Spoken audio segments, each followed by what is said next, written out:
We go now to Halifax, where the unveiling of a very special monument took place earlier this afternoon. 72 years ago, a German liner set sail from Hamburg carrying 937 Jewish people fleeing Nazi persecution. The St. Louis tried to dock at several ports from Cuba all the way to Halifax.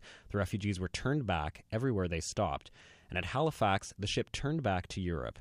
Many of the passengers ended up in death camps. The monument dedicated today was designed by architect and designer Daniel Libeskind, and the graphic design, though, came from Ottawa's David Berman. He's with us now from Halifax. Hi, David. Hi, Alan. How are you? I'm fine. For people who might not have seen the monument today, I'm wondering if you can describe it for us. Certainly. The monument's quite remarkable. It's about 7 feet tall, called the Wheel of Conscience. And Daniel Liebeskind's vision was of interweaving ship's gears, which are showing how ideas of hatred, racism, xenophobia, and anti-Semitism are interlocked as a machine. Mm-hmm. And in fact, the smallest is hatred, and then it branches out with each wheel. Yes, that's right. Hatred drives racism. Racism drives xenophobia. Xenophobia drives anti-Semitism. Then amidst... And then those four gears are part of a larger wheel that rotates and tells the entire story. It's a dynamic monument. It's actually a machine.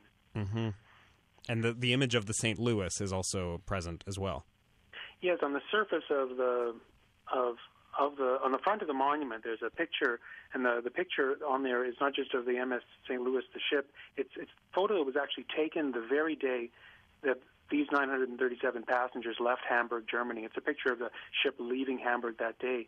And because the gears are moving and the picture is on top of the gears as well as in the background, as the gears turn, you can't necessarily make out the ship, and it looks kind of chaotic at times and then falls into place. So it's a bit of a challenge to the viewer.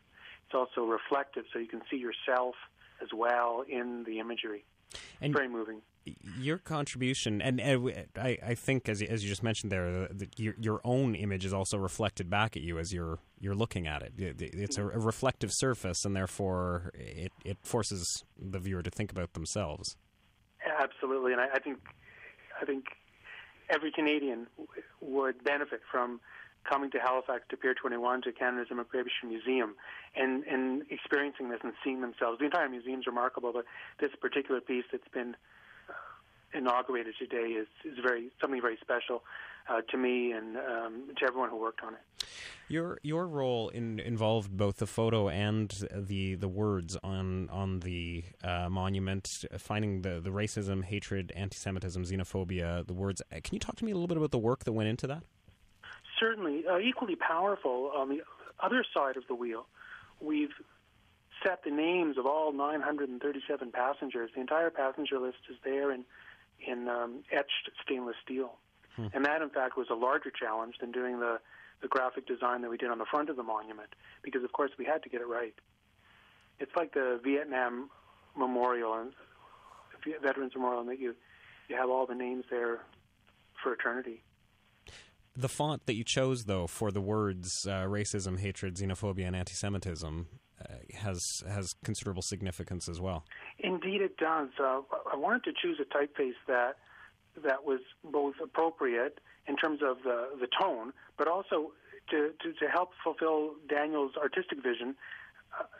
We chose a typeface that came out of that also came out of Germany in the late 1930s. It's a typeface called DIN, and it's a typeface that was used by the Third Reich a lot.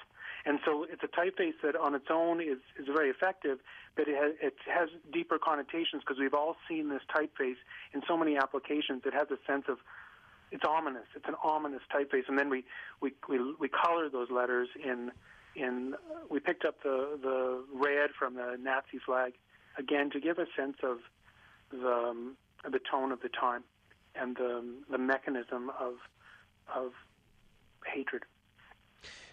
This is the first monument, as I mentioned, anywhere in the world for the passengers of the St. Louis. Why did you personally want to get involved? Well, earlier in June last year, I was in Berlin for the first time, and as a Jew, it was very profound for me. Especially profound was I spent a day at the Jewish Museum in Berlin, which is designed by Daniel Libeskind.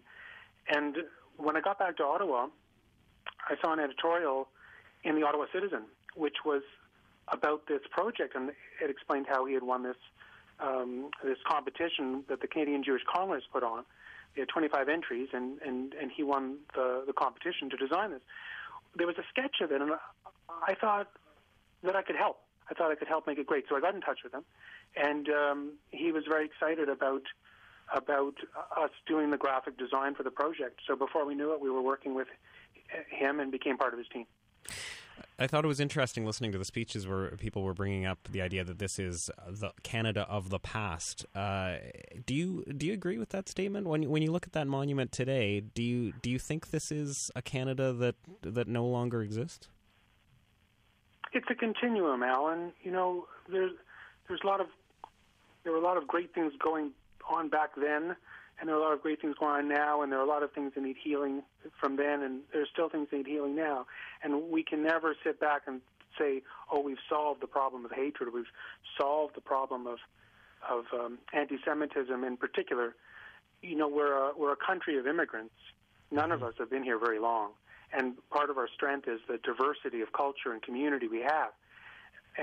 It's also our strength is perhaps that we aren't so connected to the land. And so I think it's something we have to be ever vigilant about, and why this monument today is as much a celebration as a memorial in that you can see the contrasts from where we came and where we are now, but also we can remind Canadians of all ages of the importance of being vigilant.